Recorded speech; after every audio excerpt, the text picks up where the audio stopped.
Bonjour à tous et heureux de vous retrouver à nouveau aujourd'hui.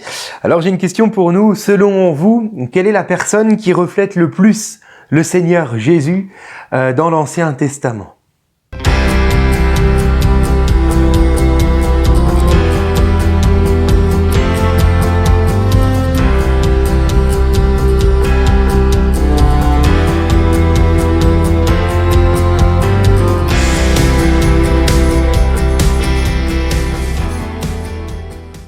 Voilà, bonjour à tous, donc heureux de passer ces moments encore une fois avec vous. J'ai beaucoup de choses aujourd'hui à dire, des choses tellement intéressantes et qui vont tellement nous faire du bien. Alors je vais essayer d'aller assez vite pour répondre à la question posée en introduction. C'est facile en fait. Si vous avez lu le titre de la méditation, vous avez tout compris. Mais on pourrait penser à beaucoup de personnages quand même dans l'Ancien Testament qui pourraient être un type de Jésus-Christ, c'est-à-dire une personne qui reflète la vie, le ministère de Jésus sur la terre. Je pense à Job par exemple, c'est un homme qui a tellement souffert et il pourrait très bien incarner les souffrances donc de Jésus. David, ce roi rejeté, pourrait très bien aussi représenter et représente Jésus dans sa vie. On peut penser à Moïse. Moïse qui a regardé l'opprobre de Christ comme une richesse plus grande que celle de l'Égypte. Mais beaucoup s'accorderont tout de même à dire que la personne qui représente le plus le Seigneur Jésus sur la terre dans l'Ancien Testament n'est autre que Joseph, surtout si nous avons étudié sa vie comme nous l'avons fait donc déjà dans ces cafés à la fois. Alors oui, l'Ancien Testament, c'est-à-dire la première partie de la Bible, annonçait depuis toujours la venue d'un Sauveur, du Christ, du Seigneur Jésus. Quelques versets, mais il y en a énormément. J'en cite rapidement 2 pour nous dans l'Ancien Testament qui annoncent donc la venue de Jésus. Ésaïe chapitre 9 et au verset 5e. En effet, un enfant nous est né, un fils nous est donné et la souveraineté reposera sur son épaule. On l'appellera admirable conseiller, etc. Zacharie chapitre 9 verset 9, « Réjouis-toi, fille de Sion, lance des cris de joie, fille de Jérusalem. Voici ton roi vient à toi, il est juste et victorieux, il est humble et monté sur un ânon. » Amen. N'est-ce pas ce que Jésus a fait en arrivant dans Jérusalem, sur le dos d'un ânon? Je vous laisse lire, si vous avez le temps, faites pause, Ésaïe chapitre 53, les versets 3 à 7, et voyez encore combien tout cela a été annoncé à l'avance, jusque au détail même des souffrances que Jésus a dû supporter.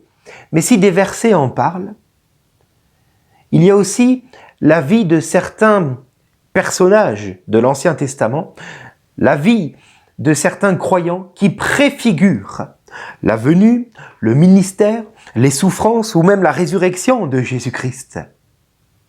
Et parmi ces personnages-là, bien entendu, vous l'avez compris, il y a Joseph, dont nous allons nous entretenir ensemble aujourd'hui. Mais comprenons quelque chose avant d'en arriver à Joseph, c'est que toutes ces informations de l'Ancien Testament qui annoncent la venue d'un Sauveur sont comme des panneaux indicateurs pour nous aujourd'hui. Comme lorsque vous êtes en voiture, il y a des panneaux de circulation, vous savez vers où aller, vous savez comment rouler, etc.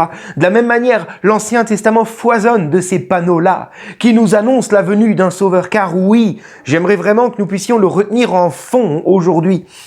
Il n'a jamais été dans la volonté de Dieu que l'homme souffre dans son péché. Depuis le début, Dieu a voulu le sauver. Alors pourquoi l'Ancien Testament? Pourquoi la loi, me direz-vous? Eh bien car il fallait que la loi déjà nous protège dans un premier temps, parce qu'il y a toujours des conséquences au péché, au fait de vouloir mener une vie sans Dieu. Alors Dieu voulait nous préserver, afin que nous n'arrivions pas à la fin de la vie humaine avant le moment fixé par Dieu, tout simplement. Donc il y a la loi comme un cadre pour nous protéger, mais la loi nous a aussi été donnée afin de nous servir de pédagogue, pour nous attirer vers Dieu. Cela est écrit dans Galates, chapitre 3, verset 24. Parce que, en tant que pécheurs, nous nous imaginons que oui, la loi, si on veut, on obéit, mais en réalité, là où il y a un interdit, il y a le péché. Et la loi sert à cela, à nous montrer que on est pécheur et qu'on a besoin d'un sauveur. Donc, à nous attirer vers le Seigneur. Alors, comprends aujourd'hui, mon ami, toi qui écoutes, que tu as dans le ciel un Dieu qui t'aime et qui, depuis le début, a prévu de te sauver, a prévu d'envoyer un sauveur, payé pour tes péchés à ta place. Alors, comprends-le et choisis aujourd'hui de ne pas rester sous la loi, car la loi nous donne la malédiction.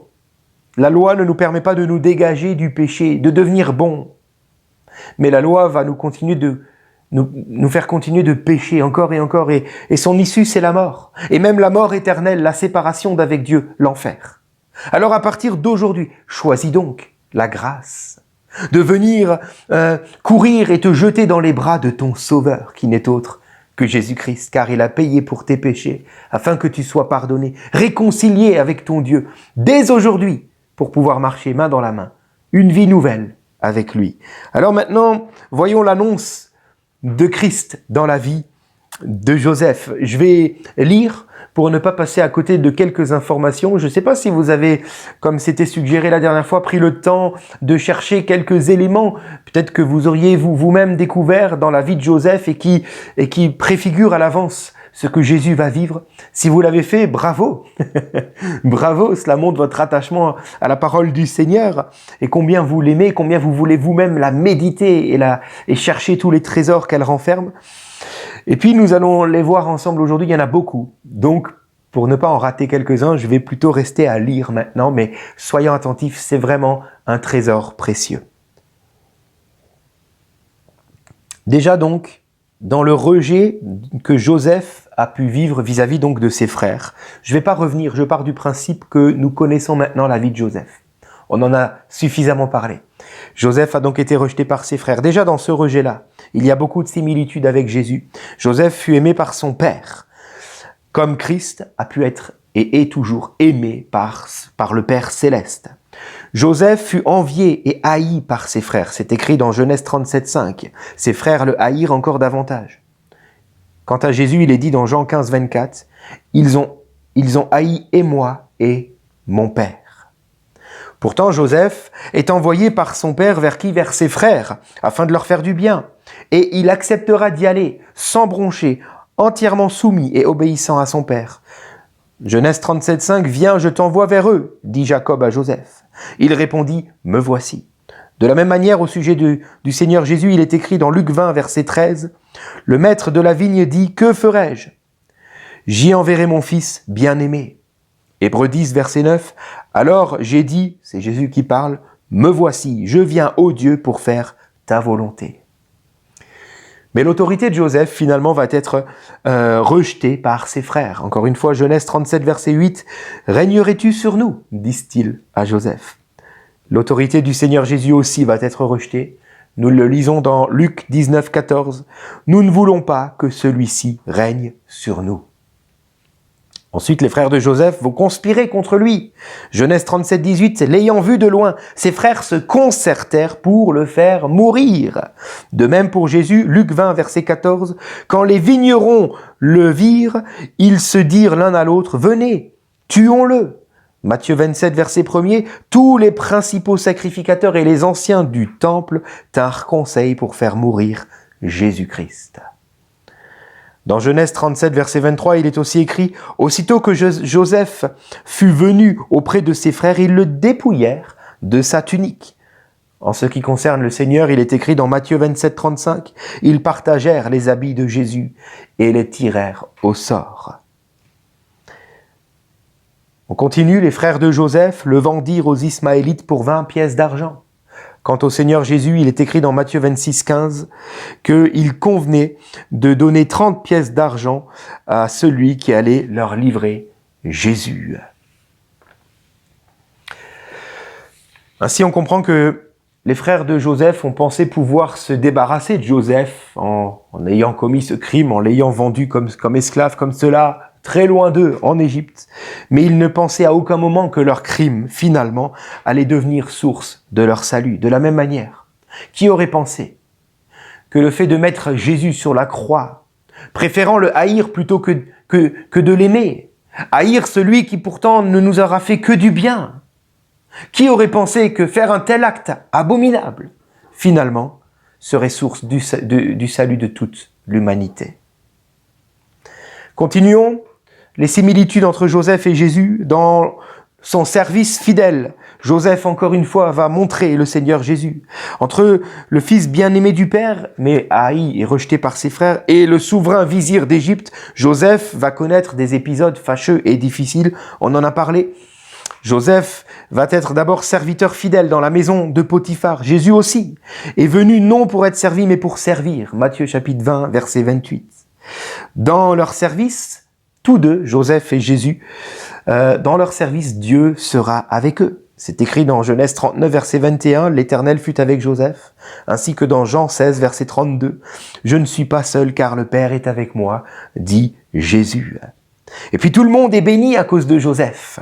Genèse 39, 5, « Dès que Potiphar lui est établi sur sa maison et sur tout ce qu'il possédait, l'Éternel bénit la maison de Potiphar. » À cause de qui? De Joseph. De la même manière, Éphésiens chapitre 1er verset 3, « Dieu nous a bénis de toutes sortes de bénédictions spirituelles dans les lieux célestes en Jésus-Christ. » Alléluia. Cependant, malgré ses loyaux services, Joseph sera accusé à tort par la femme de Potiphar. Genèse 39, je vous laisse le relire. De la même manière, Jésus aussi, dans Matthieu 26, verset 59, nous pouvons lire « Les principaux sacrificateurs et tout le Sanhédrin cherchaient quelques faux témoignages contre Jésus, suffisants pour pouvoir le faire mourir. » Il souffrit injustement, Joseph, en son temps. Genèse 39, 25, Potiphar, à cause des fausses accusations, va jeter Joseph en prison. De la même manière, en ce qui concerne Jésus, à cause de fausses accusations, finalement, Jean 19, verset 1er, Pilate prit Jésus et donna l'ordre de le faire fouetter. Matthieu 27, verset 29, les soldats tressèrent une couronne d'épines qu'ils posèrent sur la tête du Seigneur et ils lui donnèrent des gifles. Et que dire de l'ingratitude en réponse à la bonté, à la fidélité de Joseph déjà? Genèse 40, verset 23, le chef des échansons ne pensa plus à Joseph, il l'oublia. Quand enfin il fut libéré, bien sûr. En ce qui concerne le Seigneur Jésus, Luc 17, 19, en chemin, les 10 lépreux furent guéris, car Jésus les avait guéris. L'un d'eux revint sur ses pas pour remercier le Seigneur. Les 10 ne sont-ils pas guéris? Et les 9 autres, où sont-ils? Demanda Jésus. Et puis dans la prison et l'élévation finalement de Joseph, nous voyons là aussi la préfiguration de ce que Jésus va vivre. En prison avec Joseph, il y aura 2 malfaiteurs qui seront enfermés, l'échanson et le panetier du Pharaon. L'un sera sauvé finalement, l'autre sera perdu, mis à mort. De la même manière, 2 malfaiteurs vont entourer le Seigneur Jésus à la croix. Il y aura la croix de Jésus, il y aura 2 autres croix aussi avec 2 brigands, 2 malfaiteurs. L'un sera sauvé car il se repentira aux côtés du Seigneur sur la croix. L'autre sera condamné car il préférera se moquer du Seigneur à la croix. Mais Dieu n'oublie pas Joseph en prison. Alléluia. Dans Genèse 41, 14, il est écrit que le Pharaon fit appeler Joseph. On le fit sortir en hâte de la prison. Et dans Acte 2, 27, il en va de même pour le Seigneur Jésus. Il est écrit « Tu n'abandonneras pas mon âme dans le séjour des morts. » Et le Père ressuscita Christ. Alléluia. Car il n'y avait rien pour le retenir. Et lorsque Jacob reverra son fils Joseph après 25 ans tout de même, où il aura pensé qu'il avait été mis à mort par une bête féroce, ce sera pour Jacob comme une résurrection à ses yeux. Combien il est bon de voir que Dieu avait tout prévu à l'avance, tout, la mort et la résurrection du Seigneur, pour notre justification, à nous qui croyons en lui. Et toute puissance, finalement, sera donnée alors à Joseph. Genèse 41, 44, « Je t'établis sur ma maison, dit le Pharaon à Joseph, et tout mon peuple t'obéira. Je te donne le commandement de tout le pays d'Égypte. » Et l'on fit monter sur un char Joseph, et on cria devant lui, à genoux. Quant au Seigneur Jésus, il dit de lui-même « J'ai reçu plein pouvoir dans le ciel et sur la terre » dans Matthieu chapitre 28 au verset 18. Il est écrit dans Romains 14 verset 9 au sujet du Seigneur « Le Christ est mort et il est revenu à la vie afin de dominer sur les morts et sur les vivants. » 1 Corinthiens 15 27, Dieu en effet a tout mis sous ses pieds. Il n'y a pas de nom au-dessus du nom de Jésus-Christ. Si tu as des problèmes dans ta vie, sache que le problème que tu peux nommer doit être soumis au nom de Jésus-Christ. Alléluia. Par cette élévation, finalement, Joseph devient à la fois le sauveur de l'Égypte, mais aussi le sauveur de tous ses frères qui pourtant l'avaient si injustement traité, condamné même. De la même manière, Jésus sauve les Juifs et les non-Juifs. Alléluia, car il est écrit dans Jean 3,16, vous le connaissez, « Quiconque croit en lui ne périra point, mais il aura la vie éternelle. » Quiconque, juif ou non-juif. Alléluia. Alors, j'en termine là, il y a d'autres choses à dire, on en parlera la prochaine fois encore. Mais retenons simplement ceci, c'est que dans le cœur du Seigneur, dès l'origine, il avait prévu de nous sauver. Dès la Genèse, quand Adam et Ève avaient chuté, Dieu dira à Ève, ta postérité écrasera la tête du diable, mais celui-ci lui blessera le talon. Jésus a écrasé la tête de l'ennemi ou à la croix de Golgotha, mais l'ennemi lui a blessé le talon. Oui, il a souffert à la croix, notre Sauveur, si merveilleux. Alors un Sauveur nous est né, mais seuls ceux qui sentent la famine autour d'eux, plutôt en eux, seuls ceux qui se sentent en train de mourir de faim, pourront venir à lui pour être sauvés. La question est, et toi, est-ce que tu meurs de faim? Je prie Seigneur pour tous ceux qui meurent de faim, afin Seigneur qu'ils puissent te rencontrer, car tu es leur sauveur, celui qui, comme Joseph, va leur donner la nourriture qui donne la vie. Je prie pour tous ceux qui ne meurent pas de faim, afin qu'au plus vite, ils puissent sentir leur perdition, Seigneur, et trouver leur sauveur, Jésus-Christ. Merci Seigneur mon Dieu, parce que dans ton cœur depuis toujours, tu nous as aimés, et pour toujours tu nous aimeras. Tu ne prends jamais plaisir à voir le méchant mourir. Tu veux toujours qu'il se détourne de sa mauvaise voie. Je prie, Seigneur, que tous soient sauvés. Au nom de Jésus. Amen. Que Dieu vous bénisse et à très bientôt. À celui qui nous aime, qui nous a délivrés de nos péchés par son sang. À lui soit la gloire et la puissance.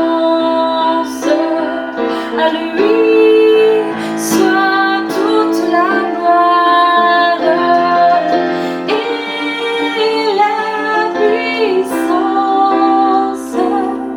au ciel.